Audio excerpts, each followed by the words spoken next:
ہر ایک کی الگ الگ تعریف کی ہے کہ جب فصاحت سے مفرد متصف ہو تو اس کا کیا مطلب ہوگا، یعنی کلمۃ فصیحہ کا کیا معنی ہے۔ اسی طرح سے فصاحت سے جب کلام متصف ہو اور کہا جائے کلام فصیح تو اس کا کیا مطلب ہے، اور جب فصاحت سے متکلم متصف ہو تو اس کا کیا معنی ہے۔ تو فرماتے ہیں کہ الفصاحۃ یوصف بہا المفرد والکلام والمتکلم، فصاحت سے مفرد اور کلام اور متکلم یہ تینوں متصف ہوتے ہیں، یعنی لفظ فصیح یہ تینوں کی صفت کر سکتا ہے۔ کلمۃ فصیحہ بھی کہا جا سکتا ہے اور کلام فصیح بھی صحیح ہے اور متکلم فصیح بھی کہنا صحیح ہے۔ والبلاغۃ یوصف بہا الاخیرات فقط،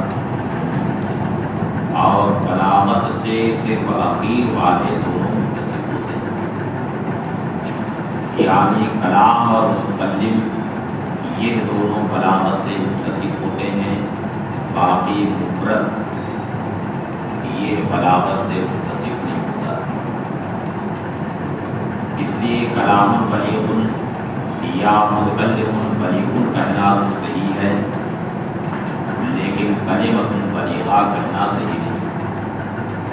کلمۃ فصیحہ کو کہا جا سکتا ہے لیکن کلمۃ بلیغہ نہیں کہا جا سکتا، کیونکہ فصاحت سے تینوں متصف ہوتے ہیں جبکہ بلاغت سے صرف کلام اور متکلم متصف ہوتے ہیں مگر مفرد سے متصف نہیں ہوتا۔ تو گویا فصاحت کی تین قسمیں ہیں، فصاحت مفرد، فصاحت کلام اور فصاحت متکلم۔ تو فصاحت مفرد کا کیا معنی، یعنی جب کہا جائے کلمۃ فصیحہ تو اس کا کیا مطلب، تو فرماتے ہیں فالفصاحۃ فی المفرد غلوہ من تنافر الحروف والغرابۃ ومخالفۃ القیاس۔ فصاحت فی المفرد ہے کہ مفرد کا تنافر حروف اور غرابت اور مخالفت قیاس سے خالی ہونا، یعنی مفرد ان تینوں سے محفوظ،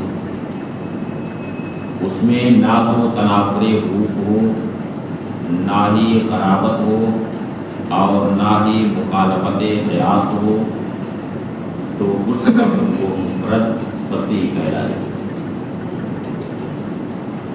اب تنافر حروف کا کیا معنی ہے،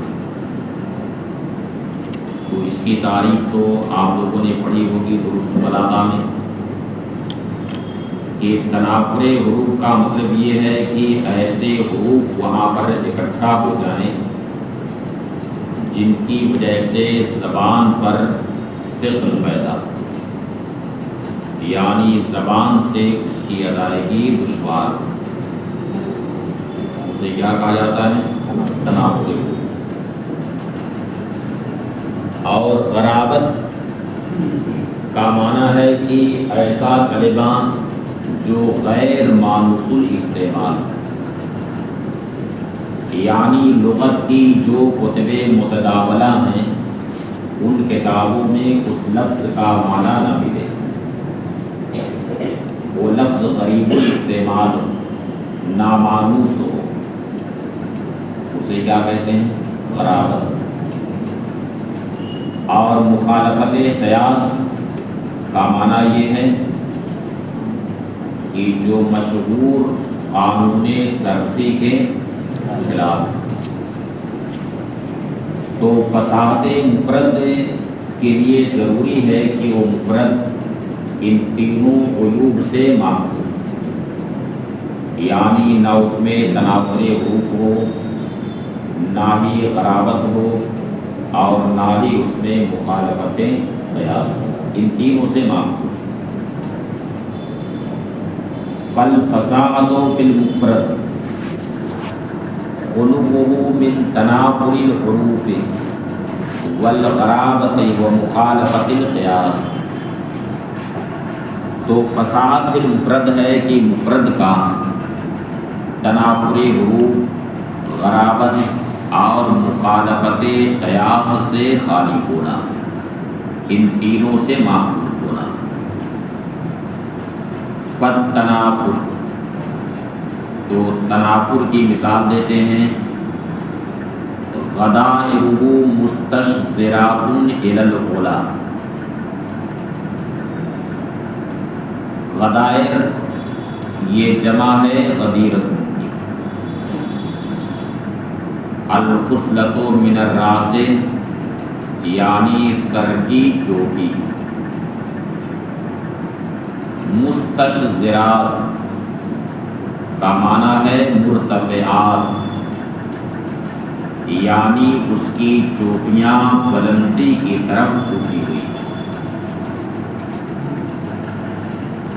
اس کی چوٹیاں بلندی کی طرف اٹھی ہوئی۔ تو اس میں محل استشہاد ہے مستشذرات، اس میں ایسے حروف جمع ہو گئے ہیں کہ ان کی وجہ سے مستشذرات کی ادائیگی زبان پر دشوار۔ اب اس میں ثقل کی وجہ کیا ہے؟ تو بڑی سب تفصیلی گفتگو اس بارے میں کی گئی ہے۔ بعض لوگوں نے کہا کہ اس میں مختلف مخارج کے حروف جمع ہیں جن کی وجہ سے ادائیگی دشوار ہو رہی ہے، لیکن اس کا تعلق ذوق سلیم سے، یعنی ذوق سلیم مستشذرات کی ادائیگی کو زبان پر دشوار سمجھتا ہے۔ تو اس میں کیا ہے؟ تنافر۔ اس میں یہ کلمہ فصاحت سے گرا ہوا، یعنی اسے کلمۃ فصیحہ نہیں کہا جائے گا۔ والغرابت، اور غرابت جیسے وفاہمن ومرسنن مسرجا۔ فاہم یہ فہم سے بنا، فہم کا معنی کیا آتا ہے؟ کوئلہ۔ فہم کا معنی کوئلہ، تو کوئلہ تو بالکل سیاہ ہوتا ہے، سیاہ ہوتا ہے نا۔ ومرسنن، مرسن یہ رسن سے بنا، رسن کا معنی ہے رسی، تو مرسن کا معنی جہاں پہ نکیل لگائی جاتی ہے۔ تو نکیل کہاں پہ لگائی جاتی ہے؟ ناک میں۔ تو مرسن کا معنی ناک، اور مسرج، اس میں محل استشہاد ہی مسرج ہے کہ مسرج کا یہاں پہ کیا معنی ہے۔ یہ کلمہ بالکل غیر مانوس الاستعمال ہے۔ لغت کی کتب متداولہ میں جس معنی میں یہاں پہ شاعر نے استعمال کیا ہے، اس معنی میں لغت کی کتب متداولہ میں یہ لفظ نہیں ملتا، کیونکہ یہاں پر دو معنوں کا احتمال ہے۔ ایک ہے کہ مسرج سے مراد ہو کہ کالسیف السریجی، یعنی اس کی ناک سریجی تلوار کی طرح ہے۔ سریج ایک لوہار تھا جو تلوار بناتا، تو جو تلوار بناتا تھا اسے کہا جاتا تھا سیف سریجی، یعنی سریجی تلوار، اس کی طرف یہ تلوار منسوب ہوتی۔ تو ایک احتمال تو یہاں پر یہ ہے کہ مراد اس سے یہ ہو کہ اس نے ناک کو تشبیہ دی ہے سیف سریجی سے،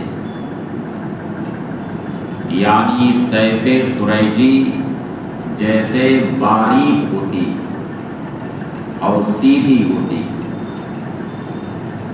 ایسے ہی ممدوح کی ناک بھی باریک ہے اور بالکل سیدھی۔ ایک احتمال تو یہ ہے۔ دوسرا احتمال یہ ہے کہ مسرج یہ سراج سے ماخوذ، سراج کا معنی چراغ، تو یہ بھی ہو سکتا ہے کہ روشنی اور چمک میں اس نے تشبیہ دی ہو کس سے؟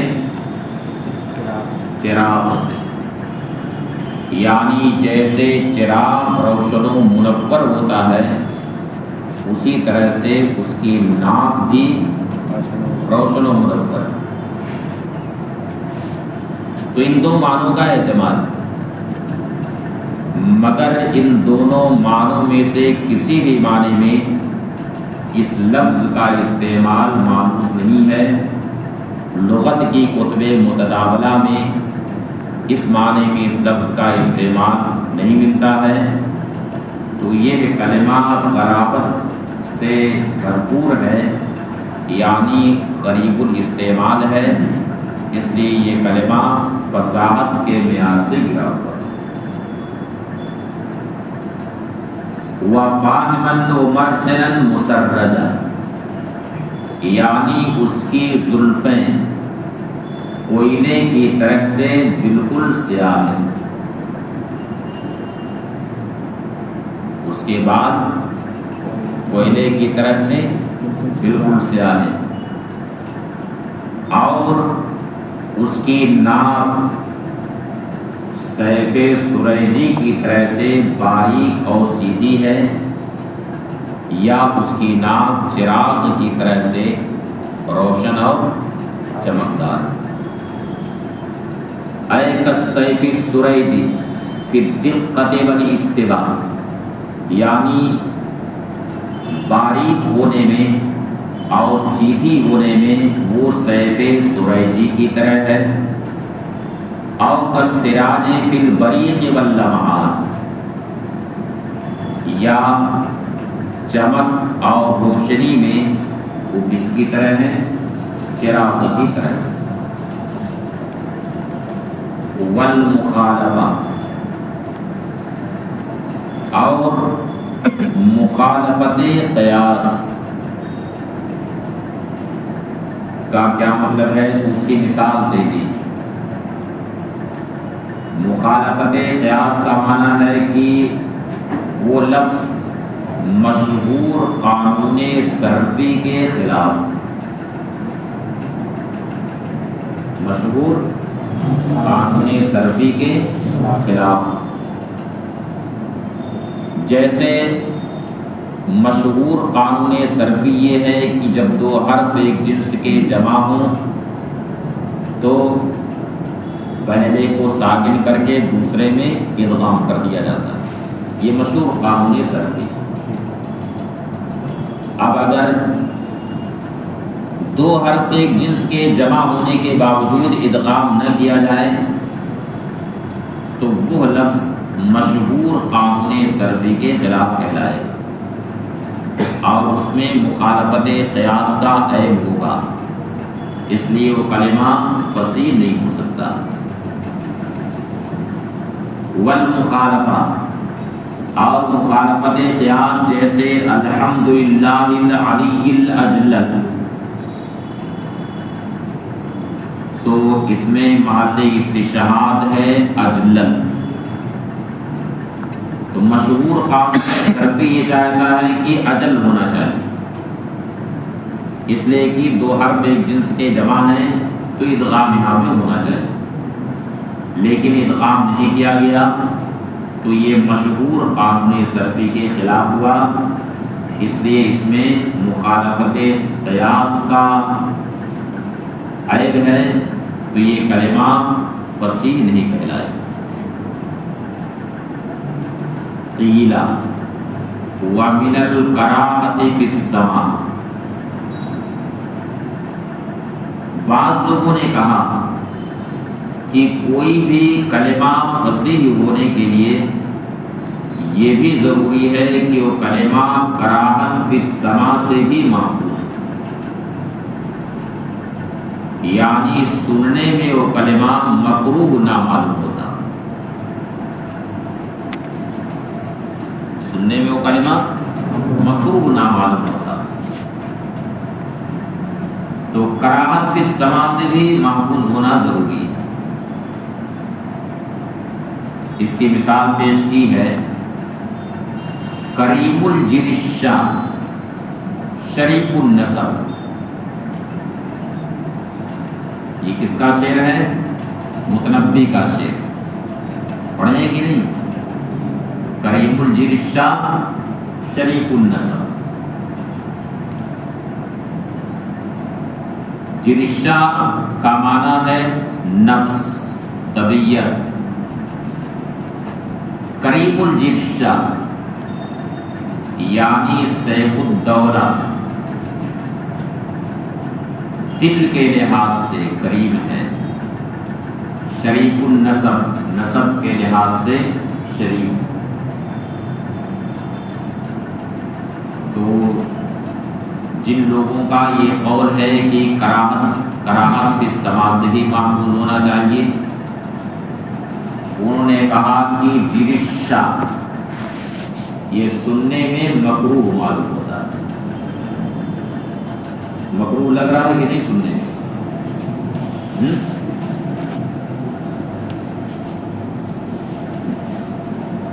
یہ مثال میں دینے کی وجہ سے مکروہ معلوم ہو رہا. اور اگر یہ پہلے آپ سے پوچھا گیا ہوتا کہ بتاؤ جرشہ سننے میں کیسا لگ رہا ہے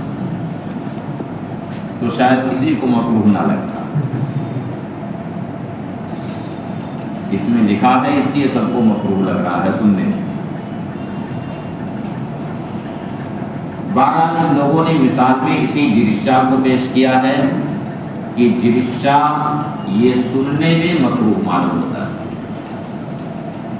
اس کے بجائے کریم النفس اگر کہا جاتا تو کریم النفس یہ سننے میں اچھا لگتا ہے.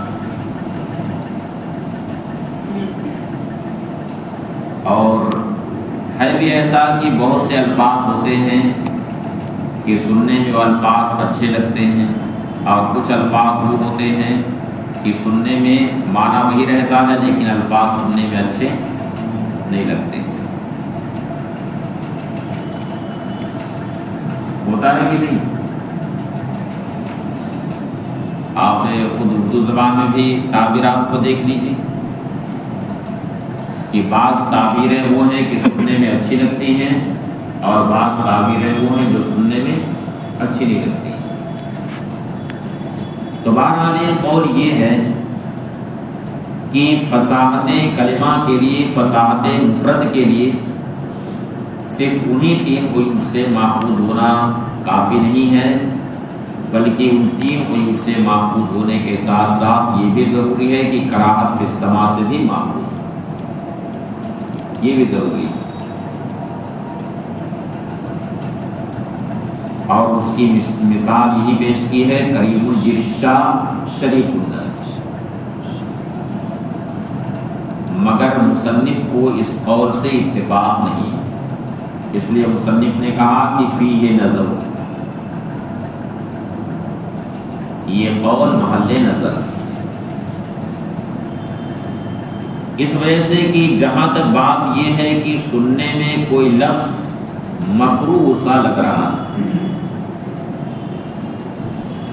اس کا تعلق کئی چیزوں سے، ایک تو یہ ہے کہ کوئی لفظ جب غیر مانوس ہوتا، وہ لفظ جب غیر مانوس ہوتا تو سننے میں مکروہ معلوم ہوتا ہے، تو اس کا تعلق ہو کراہت سے،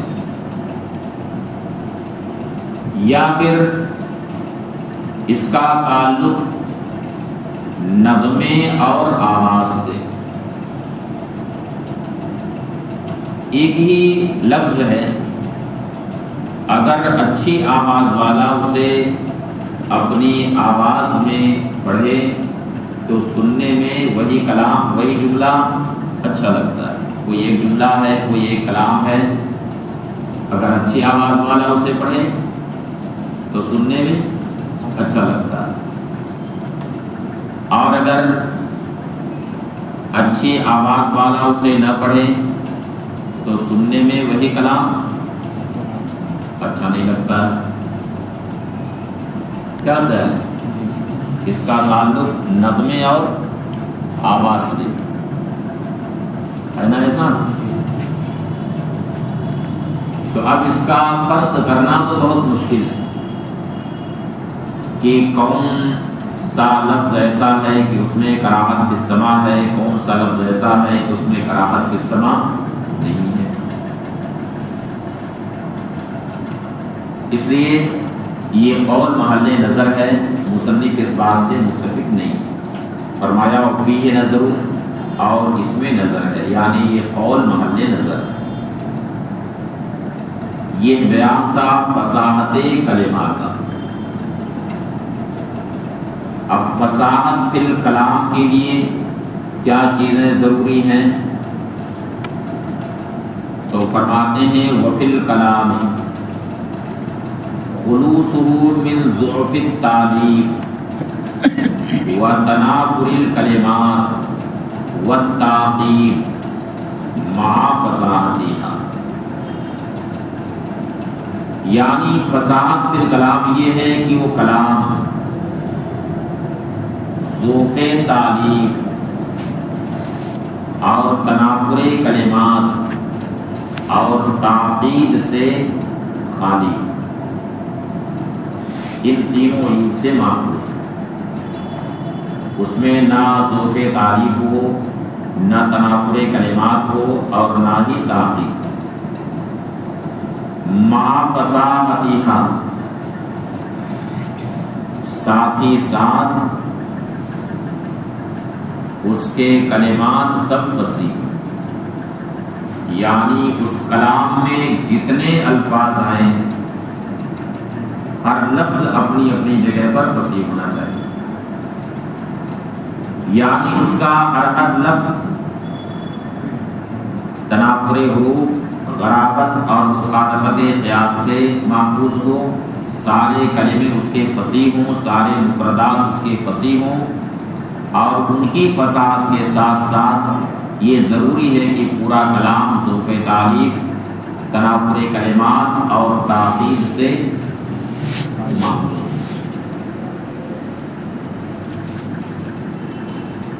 اب ذوق تعلیف کا مطلب کیا ہے؟ تو ذوق تعلیف یہ ہے کہ وہ کلام مشہور قانون صرفی کے خلاف، کلام یہ مشہور قانون نحوی کے خلاف، جیسے علم نحو کا مشہور قانون ہے کہ اضمار قبل الذکر جائز نہیں، یعنی مرجع سے پہلے اس کی ضمیر لانا جائز نہیں، یہ علم نحو کا مشہور قانون ہے۔ اضمار قبل الذکر یعنی مرجع کے ذکر سے پہلے اس کی ضمیر لانا جائز نہیں۔ اب اگر کوئی کلام ایسا جس میں مرجع سے پہلے اس کی ضمیر لائی جائے تو پھر وہ کلام ظروف تعلیف سے پر ہوگا اور وہ کلام فصیح نہیں ہو سکتا، اگرچہ اس کے سارے کلمات اپنی اپنی جگہ پر فصیح۔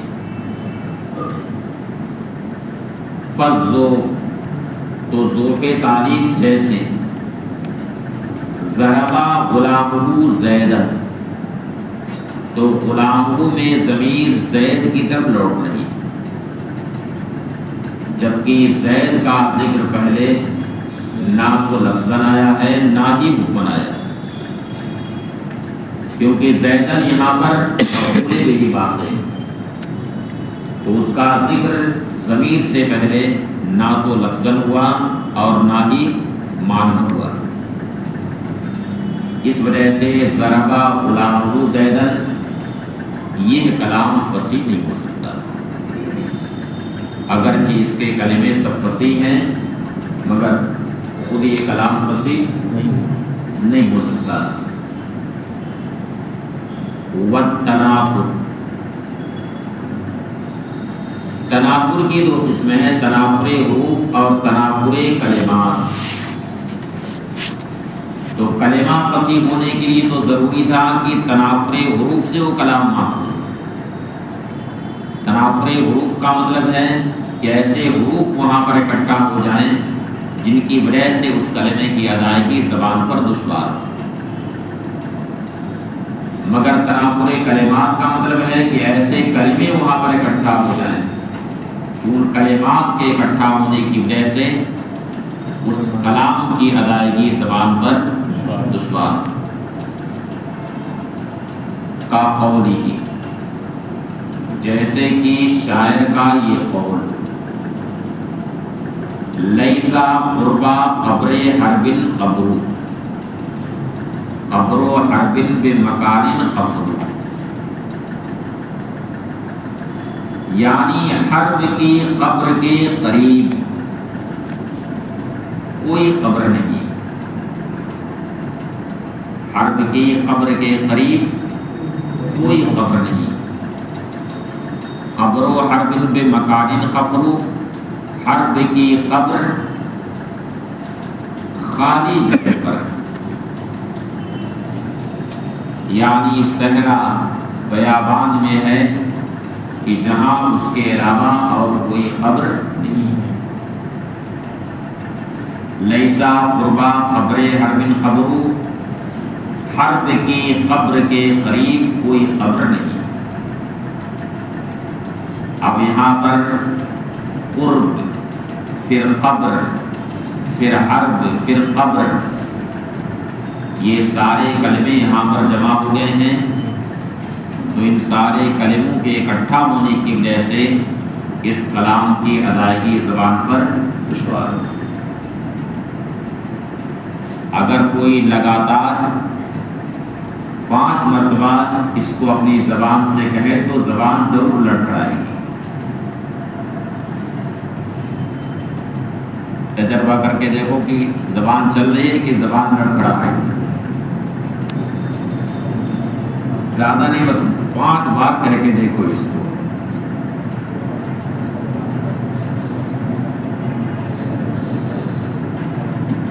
یعنی زبان نہیں چلے گی جب تک کہ آدمی سوال کر کے نہ کہے، زبان نہیں چلے گی۔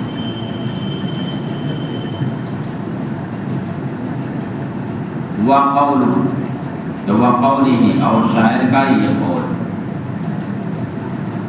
قریب متا، امدحہ والبرامعی وَإِذَا مَا لُمْتُهُ وَحَدِي. کریم یعنی وہ ایسا کریم ہے کہ جب میں اس کی مدد کرتا ہوں، اس کی تعریف کرتا ہوں،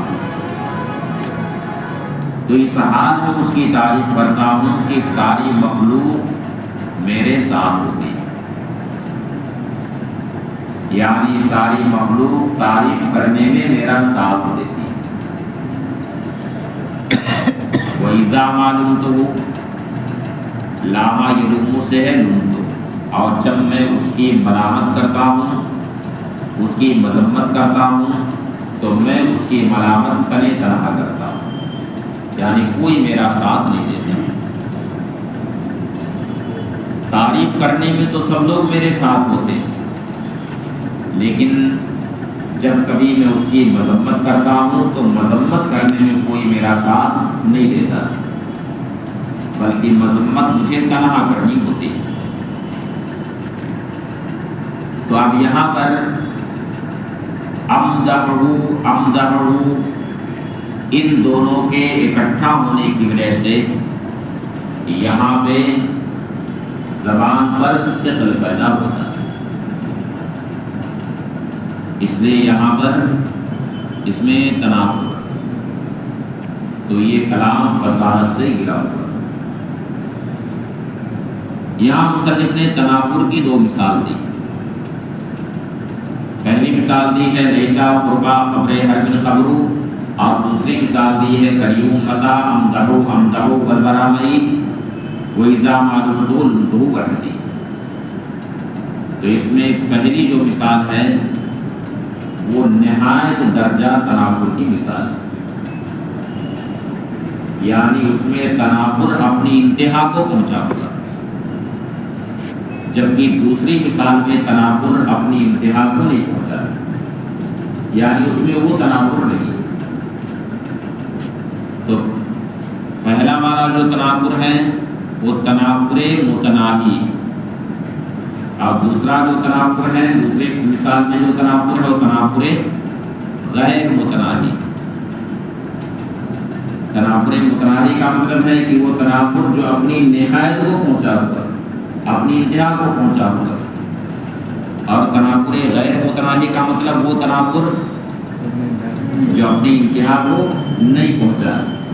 یہاں متناہی غیر متناہی کا یہ معنی ہے، سمجھ گئے؟